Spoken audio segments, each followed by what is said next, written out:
might be looking at over 100 years until an area would be inhabitable again. No, this is not even remotely accurate. Today we're going to be looking at Into the Shadows, a sister channel of Mega Projects and several others. Specifically, the Salted Nuke, or Cobalt bombs, the bombs to end the world. Really? End the world? I think table salt might be more likely to end the world. For those of you who don't know me, I'm Tyler Folse. I'm a nuclear engineer with a little over 10 years of experience in the commercial nuclear power industry. From engineering to operations to emergency response. I don't claim to know everything there is nuclear, but I can certainly share some knowledge. Let's see.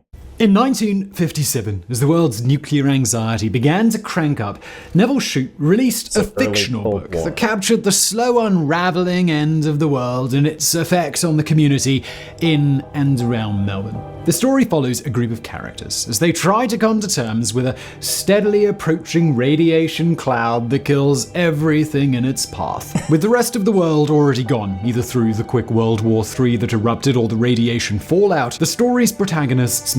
Okay, I mean, if it's based off of a fictional story, sure, but yeah, even back then, especially back then, because that wasn't even at the height of the Cold War, but no. Nuclear weapons would obviously disrupt the world as we know it, but we're not talking about this post-apocalyptic scenario. Struggle with the inevitable, and if possible, enjoy their last few months before the last flicker of humanity is finally extinguished. It is a tale of impending doom and heartbreak, quite unlike anything else, and thankfully, this has never come even remotely close to happening. However, the doomsday weapons that heralded the end of the world in the book are very much a reality. Well, a terrifying theoretical reality, at least. Let's see what he means by that. These are the nuclear bombs that top them all. The gold medal-winning weapons that have the power to bring about the end of days. They are Cobalt bombs. Oh, no.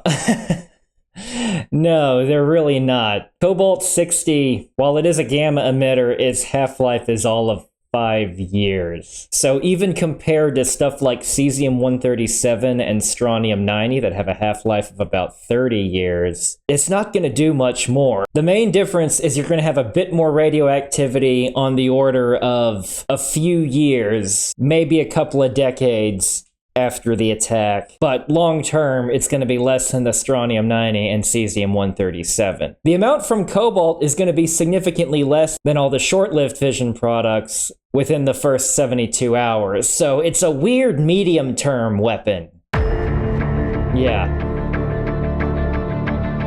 We tend to lump all nuclear devices under the same nuclear bomb banner, but there are considerable differences between the many bombs lying around the world that have the power to kill tens of thousands of people at the very minimum. The biggest difference, to begin with, is the contrast between nuclear fission and nuclear fusion weapons. With nuclear fission, a heavy atom is split into two lighter ones, while with nuclear fusion, the exact opposite happens, with the fission reaction on his right here wouldn't be very sustainable because it's not producing any excess neutrons, but I'll leave nitpicking aside. Lighter atoms fusing to make a heavier one. In layman's terms, nuclear fission, and the fission products it emits, is more unstable and produces significantly more nuclear fallout and higher levels of radiation. Nuclear fusion, on the other hand, can be far more destructive, but is regarded as more stable as it does not create fission products. So in theory, well, yeah, it creates fusion products. Nah, but seriously, it creates that fusion reaction. It showed an alpha particle, which is pretty stable, a helium nuclei.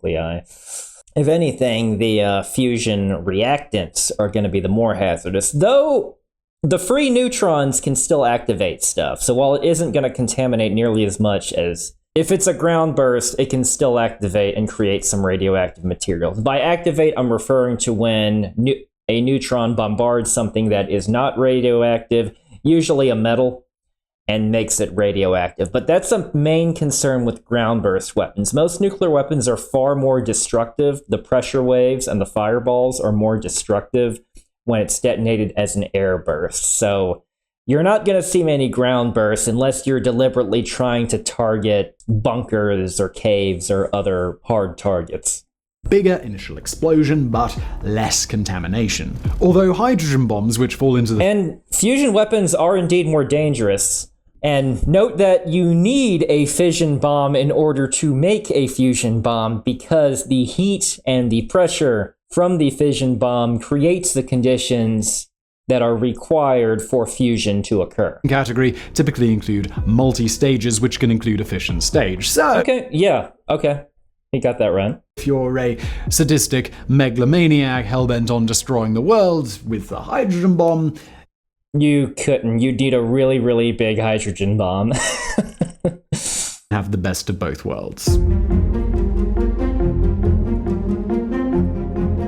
Now, I hope that the title of the section puts an image of somebody carefully salting a nuclear bomb before launch, but alas, it has nothing to do with the white seasoning that we're all so fond of. If it was possible to take an even... I guarantee you that white seasoning probably causes more damage than these Cobalt weapons do, because, spoiler alert, they were never really adopted, because they're not a particularly efficient use of resources. A turn from nuclear weapons, salted bombs would be it. These are essentially nuclear weapons that have been specifically designed as a radiological weapon, producing enhanced quantities of radioactive fallout, leaving an area completely uninhabitable for a long period. Oh no.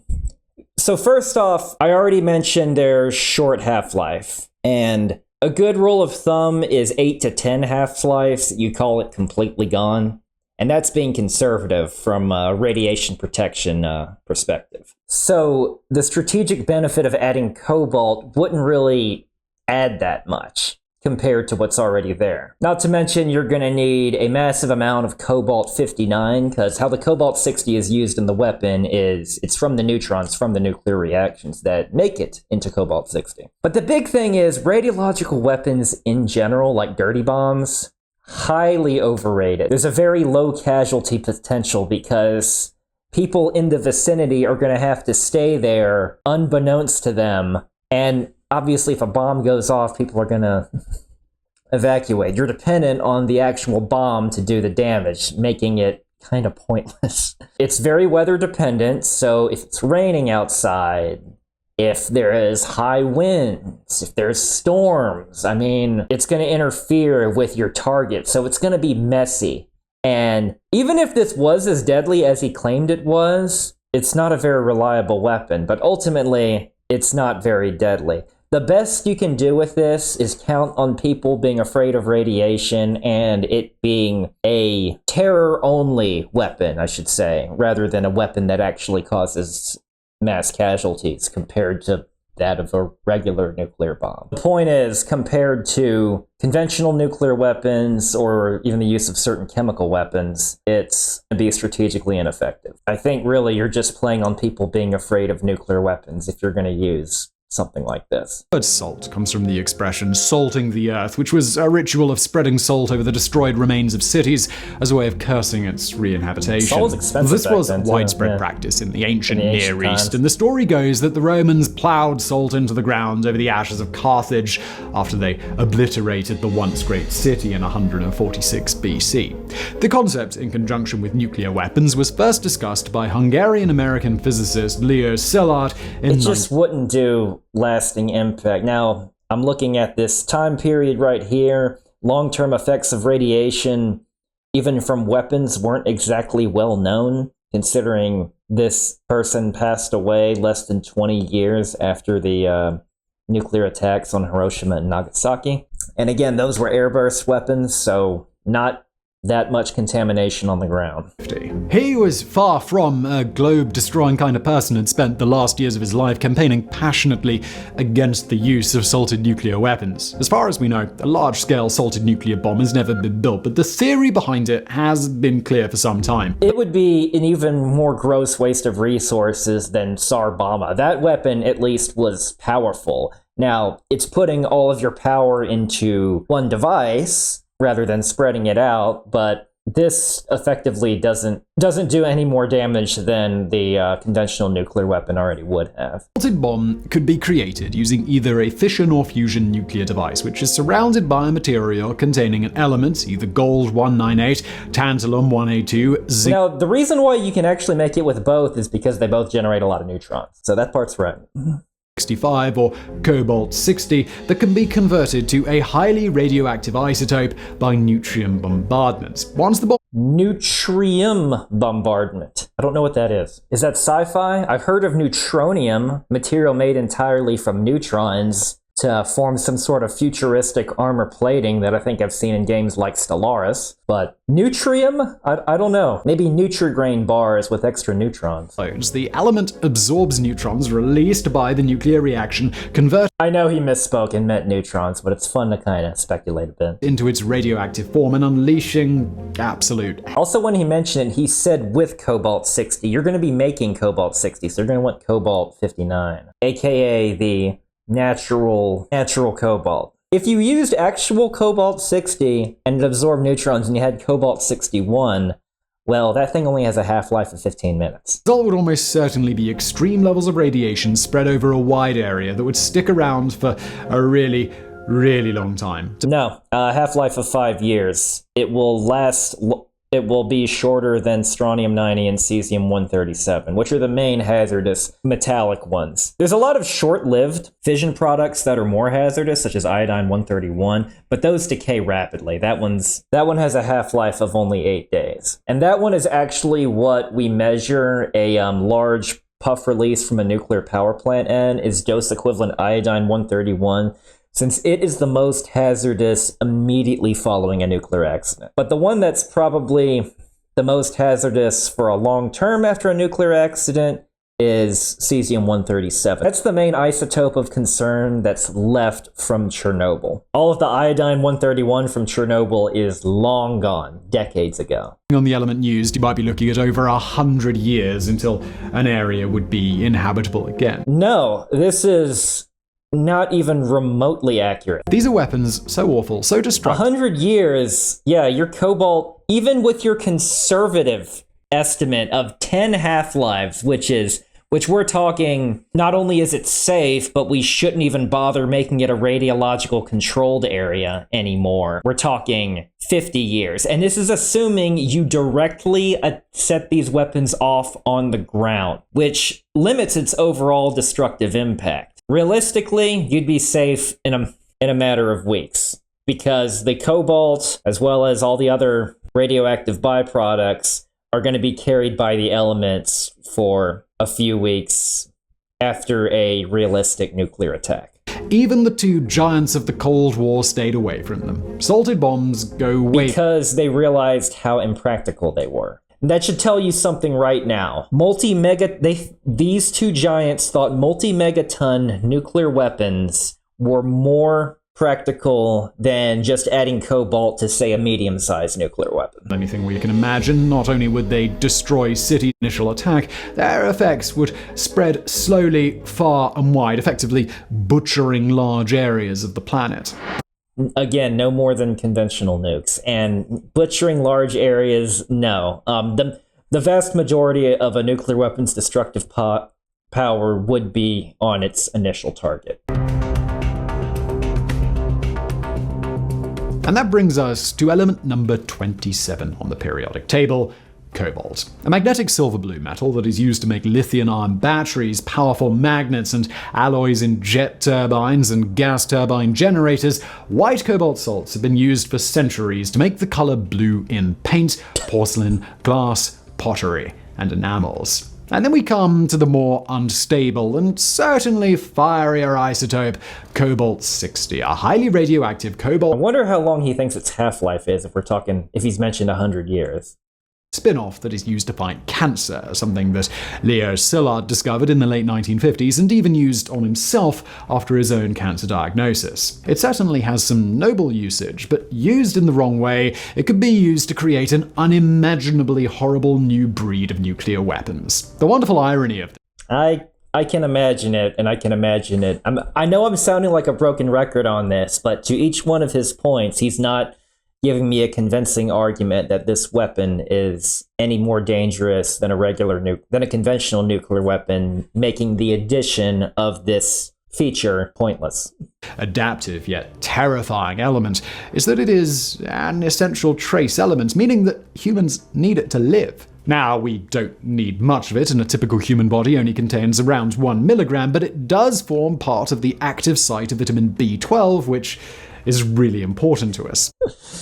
I'm not going to bother saying that it's actually going to make you slightly more healthy, because no, that's not the case. But putting this on a nuclear weapon, but it is kind of funny to think about it that way. As far as we can tell, building a cobalt bomb wouldn't be too difficult, providing you have huge amounts of cobalt at hand. All you would then need is a standard hydrogen bomb. You're better off using it for things like making big turbines, jet engines, other things. Even if this is all coming from your weapons budget, go ahead and make planes, power plants, infrastructure to support all this, which is what both the US and the Soviet Union ended up doing. Surrounds with large quantities of cobalt-59. Once the bomb detonates, the neutrons produce... He did say that it's with cobalt-59, which is the natural, abundant, not radioactive isotope of cobalt. Transmute the cobalt to the radioactive cobalt-60, all of which would be vaporized during the explosion. This sounds like a good thing, but actually the cobalt would then condense and slowly drift back down to Earth, where it would contaminate everything around it. So again, that depends on the weather. So this is just adding to the point that it's an imprecise weapon. If it's carried by the rain, it's just going to go everywhere, which sounds bad, but it's going to be so diluted at that point if it's going to be carried by the jet stream or something, for an airburst detonation where the mushroom cloud rises tens of kilometers into the atmosphere. He didn't mention how powerful. That also depends on how powerful the weapon is. He didn't mention how powerful it would have been. I mean, we're all hypothetical, but even I'm just going to go with 1 megaton standard-ish for the time period, but you could easily say for 15 or 50. Even on those, it's going to be even less of an impact because it's just going to go that much higher up into the atmosphere. So interesting, if you put this on a more powerful weapon, it's going to produce even less of an effect. And this was the time period where people focused on the multi-megaton nuclear weapons. But even a 1 megaton, still not very effective. While no large-scale cobalt bombs have ever emerged, famous last words, the world has seen at least 2 fairly small-scale tests that have involved cobalt in one way or another, first by the British in the 1950s and then by the Soviets in the 1970s. The British test took place on the 14th of September 1957 at the Taji site in the Maralinga region in Australia and used small cobalt-60 pellets as a tracer for determining yield. The bomb... By the way, the reason why people are dressing out and having respirators, that's only effective if you're concerned about getting an internal dose. And if you're talking about vaporized or lighter than air metals, particulate matter, then yeah, that would be a concern if they're going to be operating in an area close to that. And it's not just the cobalt, cesium-137, if you're talking about like tiny airborne particulates. You don't want it to get inside you because an internal dose can be significantly worse. Though interestingly enough, for a gamma emitter, that's not necessarily the case. If you're talking gammas only, that's not necessarily the case because gammas will just pass right through you. So a lot of times, and it's really just going to depend on what the radiological survey team finds. Because after all, you're dealing with a nuclear weapon, you're going to have a fairly diverse set of radiological hazards that you're going to prepare for and deciding on what type of PPE. But considering this is the very early days, yeah, they probably just said, let's just stick a respirator on everybody, because why not? It had a blast yield of 1.5 kilotons of TNT and a cloud that rose to 2,900 meters or 9,500 feet. Spray. Okay, that's all pretty small. About a tenth the size of the weapon that was used on Hiroshima. Cobalt pellets over a wide area. Quite astonishingly, hardly any personnel have been informed about the inclusion of the pellets, leading to several instances of people picking up the strange objects and suffering mild radiation poisoning as a result. The test was generally considered... Yeah, that's bad. Not briefing people in the vicinity on what you're doing. That's a mess. And that was the last time that the British ever played around with cobalt. A Soviet nuclear test in 1971 produced high amounts of cobalt-60 from the steel surrounding the nuclear device, but as far as we can tell, this doesn't appear to have been on purpose, and despite high levels of radiation being emitted, it's thought that the plant life in the area has since returned to normal. So they're still talking about this world ending, even though a couple of tests... Now, these are small are small devices, but you can argue that it's less likely that these smaller couple of kiloton devices are less likely to spread the cobalt far and wide, so it's going to be more concentrated. So this should show how overrated this weapon is. Now, you gotta remember that cobalt bombs are not all about their initial physical destructive power, but rather what comes afterwards. There are numerous factors to consider here: the quality of the cobalt, the percentage conversion of cobalt-59 into cobalt-60. That's a good point, the conversion ratio, because every nuclear reaction, we're talking mass probability, even the probability of a neutron causing a fission event, for instance. And here we're talking about the event of a neutron capture by cobalt-59 and it turning into cobalt-60. Of wind, etc. But in theory, a single large-scale cobalt bomb could effectively end humanity if a few factors went the right way. No, it really could not. There is not enough cobalt-59 on Earth to do that. You would need millions of them, and there's probably more efficient ways to go about doing this than using a very weird weapon. You'd also probably want to get rid of the pesky Earth's atmosphere by not creating a nice, neat little cobalt distribution. But, I mean, if you do that, I guess that's one way to end it. But at that point, why even bother with the cobalt? If a weapon was dropped containing 510 tons of cobalt, it could, theoretically at least, distribute 510 tons of cobalt. Okay.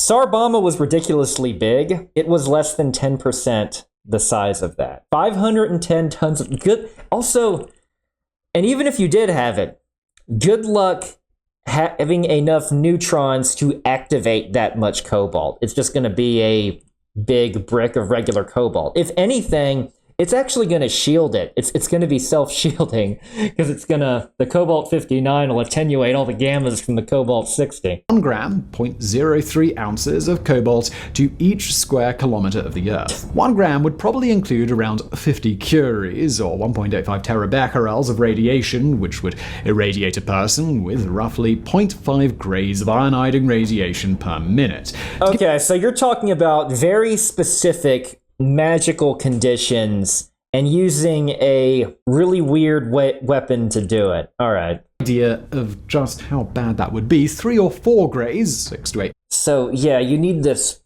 perfect distribution system. And even if you're talking half a gray of ionizing radiation per minute, these people are going to be running from this stuff.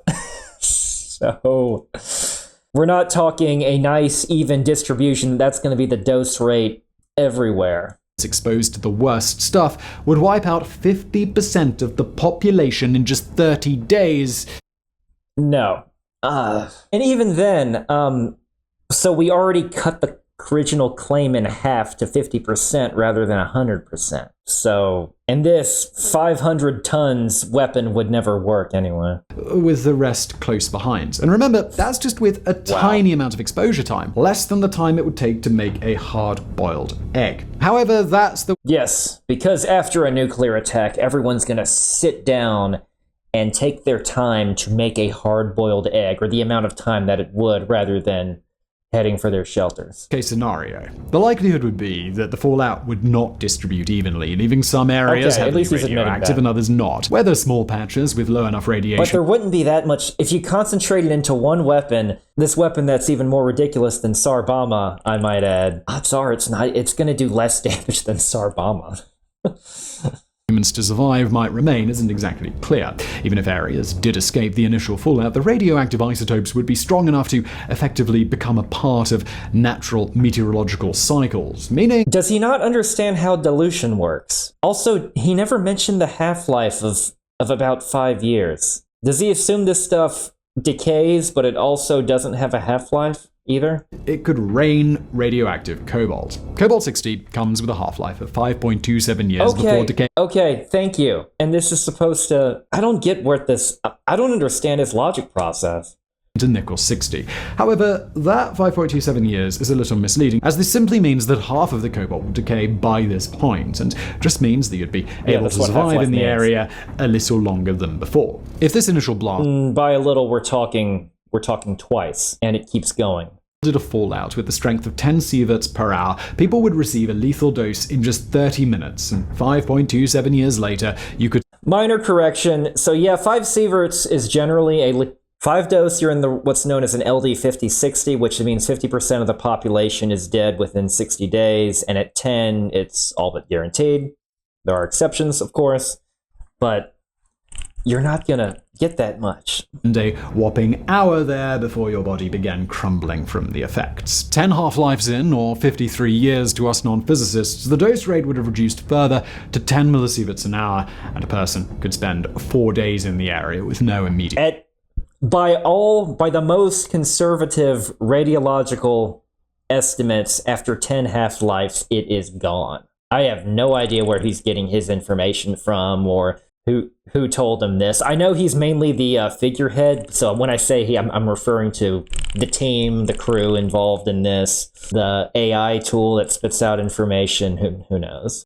Anything longer than 4 days? But, yeah, I mean, he's got cool-looking images from various post-apocalyptic franchises, that's what it looks like, but... By that, I mean 4 days and a few hours. You'd start to feel not too good, and your days may well be numbered. 105 years after the explosion. Also, even if you got 10 sieverts, one thing to clarify, that means you've gotten a lethal dose. That does not mean you're going to die the same day. Unfortunately, it's actually a very slow, horrific way to go. So you're probably going to be around for a few days to weeks, but you're just not going to make it at that point. 20 half-lives down, the dose rate would be down to 10 millisieverts an hour, meaning that people could remain outside full time. But considering this level is still around 30... So 10 millisieverts per hour, that's still a very high dose rate. Though one thing I will say is 100 millisieverts is when you're... 100 millisieverts a year is about when you start to... is the threshold for when you're at an increased risk of cancer. Now, granted, 10 millisieverts an hour is still a very high dose rate. It would be classified as a very high dose rate if it was in a radiological controlled area, but just wanted to clarify that. Higher than normal levels, it's likely that the fallout would still cause considerable health damage further down the road. The magic point where the fallout from a Cobalt bomb would become negligible is thought to be around 130 years, which is a long time. No. If you're conservative, on the order of 40 to 50. Again, this scenario that he's talking about would involve the production of way more Cobalt-60 than has ever existed on Earth. And a bomb shelter. That's ridiculous. Status 6. But this is all something that we don't need to worry about, right? Well... Yeah, because it's all wrong information.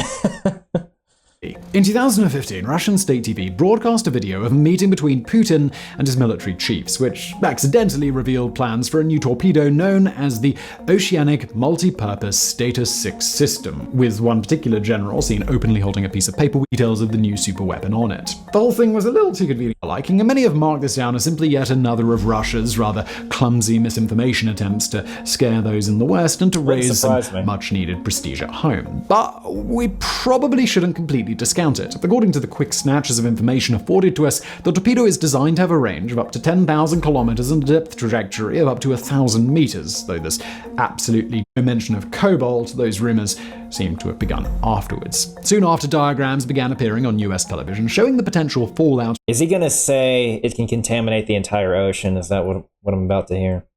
Cobalt torpedo strike on Washington, D.C., and the radiation that would spread across the entire country, as well as into Canada and Mexico. But let's be honest. No. No torpedo is that big, and it would be, again, the attack would just be concentrated at DC or whatever its target is. This kind of attack would result in such retaliation. It would effectively end life as we know it. Using a Cobalt bomb to start a war would be like... I mean, it would be the same as it would be a nuclear response, just like any other nuclear strike. Blowing up your house to fry an egg. It'd be crazy. It would be insane, and it would probably only ever be used as a last resort. Oh lord, doomsday device. In Stanley Kubrick's 1964 Doctor Strangelove, the wider world was introduced to the idea of a doomsday device, a concept that had begun appearing in science fiction throughout the 1940s and 1950s, but had also gained political interest. As you can probably guess, there's no coming back from the activation of a doomsday device. Once the ball begins rolling, Is he going to be talking about Project Sundial?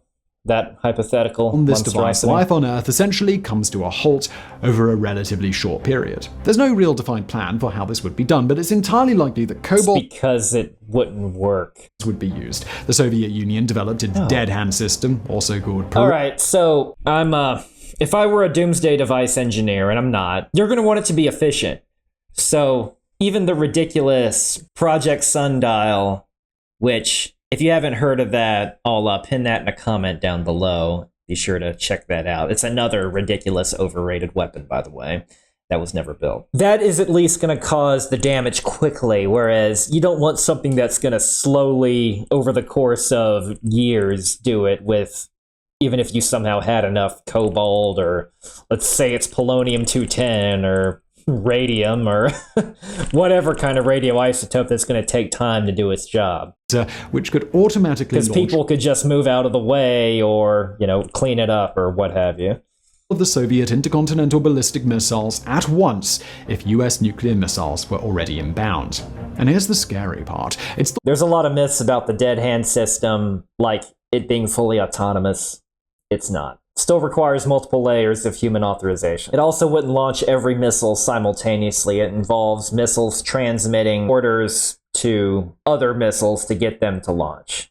And again, during a realistic nuclear war, said missile systems would be a primary target versus for whoever's at war with the Soviet Union. Also, there's lack of any concrete evidence that that weapon is still operational today. At least some of this could be triggered without human input. If that doesn't sound scarily like Skynet from the Terminator franchise, then I don't know what does. And I think this is just another one of those, just like the Cobalt weapons, just like Project Sundial. It's just another Cold War myth that's been out there for a while. All even worse, there are rumors that the system is still active, although the Russians are kind enough to keep it switched off most of the time. There's absolutely no suggestion that Cobalt is being used. Yeah, it's not a question of kind. I think it's a question of maintenance. Russians with their bombs in the dead hand system. But if a nation wanted to create a doomsday device that they could park in a garage somewhere just in case somebody fired a nuclear weapon at them and they wanted to end the world, well, it would probably include some Cobalt.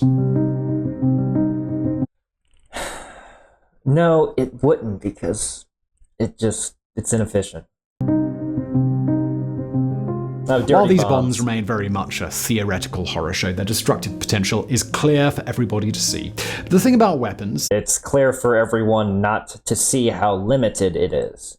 And this really is the same for primitive rocks, swords, guns, and nuclear bombs, is that they can be used to strike an opponent without harming yourself. I know that sounds incredibly obvious, but this may well be where the line has been drawn regarding cobalt bombs. Humans have fought and quarreled for as long as we've been around, and while the complete destruction of cities and even groups of people has certainly occurred countless times, we generally stop short. Okay, he's getting on to the psychology of mutual assured destruction. Okay, that's at least a real game theory concept. All right. Of destroying absolutely everything. Cobalt bombs may well be too far for even us lunatic humans. It doesn't matter how much the US and Russia loathe and taunt one another, neither side wants to end the world. It's not a question of that, it's a question of that it's not the most efficient way to make a nuclear weapon. For now, probably. Maybe. Well, let's just see, shall we? I'm gonna say it one last time. Adding cobalt to a nuclear weapon wouldn't make it any more dangerous than it already is. Thanks so much for the recommendation, and thanks so much for watching. I'll see you next time.